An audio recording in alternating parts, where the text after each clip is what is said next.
Hello and welcome to CityScope. I'm your host, Scott Kurland, Executive Director of Leominster Access Television. Today, my guest is local author Paul Migliozzi, who has written two, not one, but two books called We're No Angels. So, Paul, thank you so much for being here. Well, Scott, thank you Thank you, much sir. for allowing me to be on your program. And, of course, thank LTV for their opportunity to promote my book. And great. How did you get started in writing? Well, Scott, I set some long-term goals and short-term goals in my life. And one of the long-term goals was to be a writer. And I was inspired by my two grandchildren, of course. And the inspiration led to writing.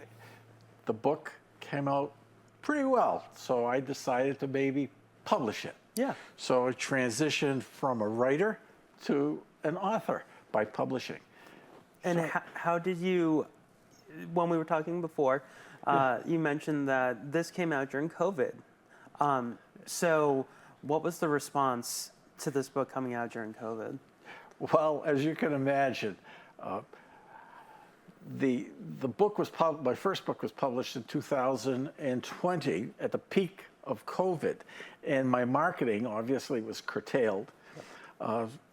And book signings were just about non-existent. One particular bookseller wanted to enclose me in a plexiglass case to sign books. I said, this wouldn't work out. That's not a good idea. Not a good idea. And of course, people were discouraged from going outside their homes back then. So sales were somewhat subdued, and I did the best I could, personal sales, but I also extend some thank you to Amazon.com and Barnes & Nobles for helping me to sell the book online, a digital platform, and it helped tremendously. So when writing the book, you went, for the first book, you made it more of a children's book, ages 1 to 12, and then the newest one is a young adult. Correct. And yes. You had a special co-author with you on one of the chapters. Do you want to talk about that? Oh, I could talk for weeks about my co-author. She is my older granddaughter, Layla. And of course, her and her sister, Farah, are the main subjects of my book. But she wrote one of the chapters, which I'm not going to reveal to the reader. Yep. And she now is a professional writer in the 6th grade. So that's quite an honor. And she is a very intelligent student. And she, I hope, is going to be an upcoming author. That's fantastic. Yes. Now, when you told your grandchildren that they are the inspiration for this book, yes. and then you showed them the art, what was their response? With the art of the book, yeah. The illustrations, incidentally, which I created myself with the help of a Leominster local artist by the name of Joe Payne, and thanks, Joe. We created about 15 illustrations in the first book, and the children's response was, "Papa, is that really me? Is that how I look to you?" And all questions of this nature. And of course, I said, no, these are fictional characters, but they're based on you, your antics, your personality, which I know very well. So they questioned at the beginning, how accurate the illustrations were. Now, take us through your process. When writing both a children's book and a chapter book, it's very different. What is your process in taking on these two different formats? Right. You have to have some ideas. And I would recommend to all future authors that their subjects have to be very familiar. The environment or the milieu in which they write has to be familiar. So my grandchildren, of course, I spend much time with them. And the location of the first book is the Arcadia National Park in Maine, which is a vacation destination for Judy, my wife, and I, and my children for the past 50 years annually. So I was very familiar with Acadia National Park, very familiar with my 2 grandchildren, and so put the 2 together, and it created some vivid images and relived some experiences of my own children. I just substituted them in their place. And so the first book is a children's book, but it is an adventure story. Yeah. Yeah. So you literally wrote what you know, which is the #1 thing they tell an author to do.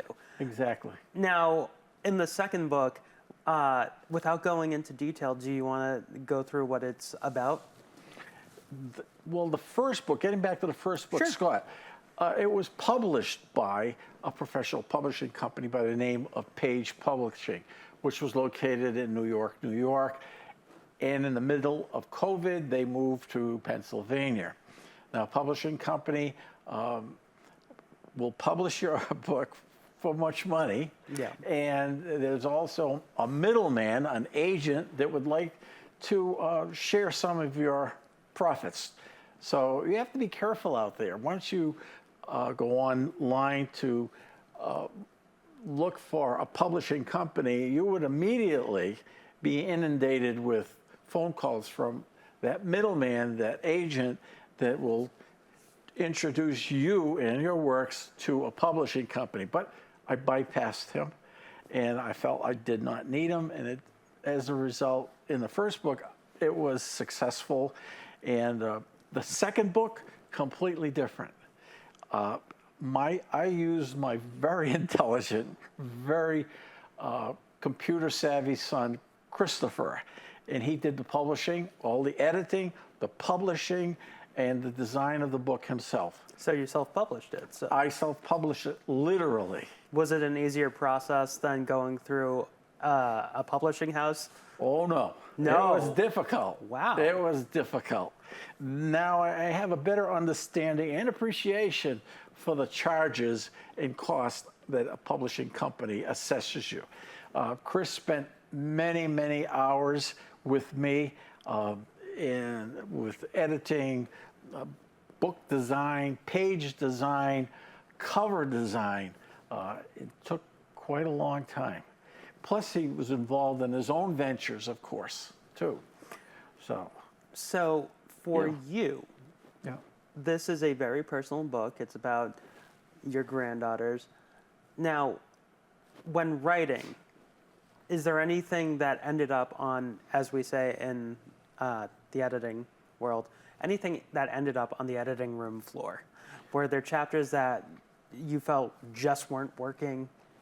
Scott, nothing ended up on the floor. My wife made sure of that. It all ended up in the basket. Yeah. Oh, and I had pages and pages, yes. I would wake up in the middle of the night when I would dream not of sheep jumping over, et cetera, et cetera. I'd be dreaming about chapters in my book. And if you have a thought, I would wake up and I'd immediately write it down. So the morning comes, I'd have it there. But, oh yes, much of it was through trial and error. Yep. But, and like I said, if you're familiar with the subject and you're familiar with the environment or the location, the site, it comes out. It works out very well. It feels like the entire book series has kind of been a family affair.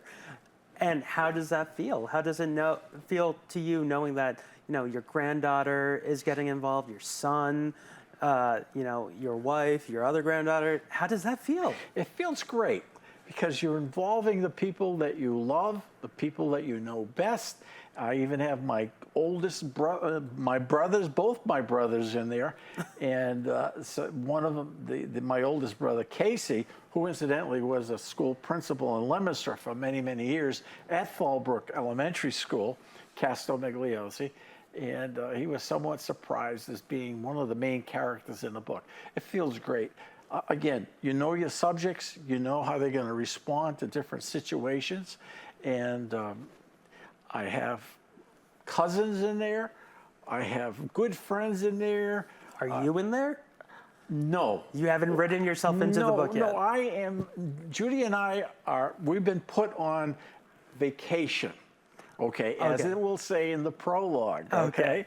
And so we're put on vacation. We're called Mima and Papa by our grandchildren. And the story takes place, and I'm talking about my second book. Yeah. Okay. The story takes place on a farm in the state of Wyoming. The girls live in Connecticut, but their plans to attend Arcadia National Park for their summer vacation is thwarted because of an accident. Papa Non needs their help in Wyoming. So the girls are moving to Wyoming with their parents to expectedly stay on this little chicken farm owned by their grandfather, whom they call Papa Non. Papa Non, which means grandfather in Italian. That's great.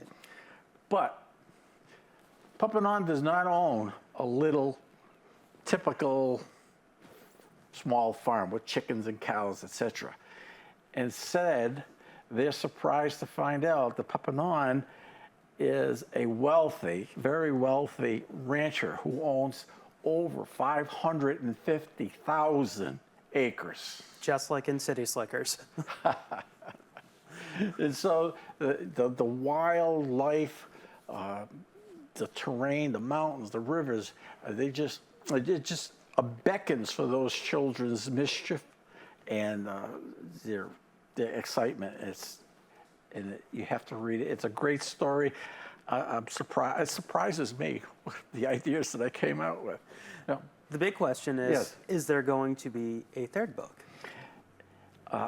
undoubtedly so. Yes, I'm already thinking, and the book will become more adult oriented. You're basically like in Yeah. you're growing as your grandchildren are growing. That's basically It will be about my grandchildren. They take on a new perspective, a very adult, evolved maturity. And I'll put it in that sense. But you have to read the book, the second book, and it has children's antics and vocabulary in the beginning. Then it evolves into a more young adult. It has ethnic traditions, Italian traditions. It has mystery. It has international intrigue. There's some action taking place in Israel, Egypt, and in Rome with the Pope. oh wow. Yes. And it gets involved. It gets involved. So there's some interest for adults there too. So basically, it's kind of like the Lion, the Witch, and the Wardrobe series. As the books go on, they get lengthier, they get more involved. Exactly. Right. I got what you're saying, Right. Paul. And Yep. I guarantee you, you will not imagine the ending of the second book. Okay. Okay. I guarantee you. Alrighty. So, is there Yes. anything else you want to discuss before we wrap up here? I'll be selling my books at the Italian Night, which is scheduled for August 3rd in Monument Square in Leominster. And why don't you stop by, and I'll have my books on sale. And If they don't attend Italian Night, can they go online to get it?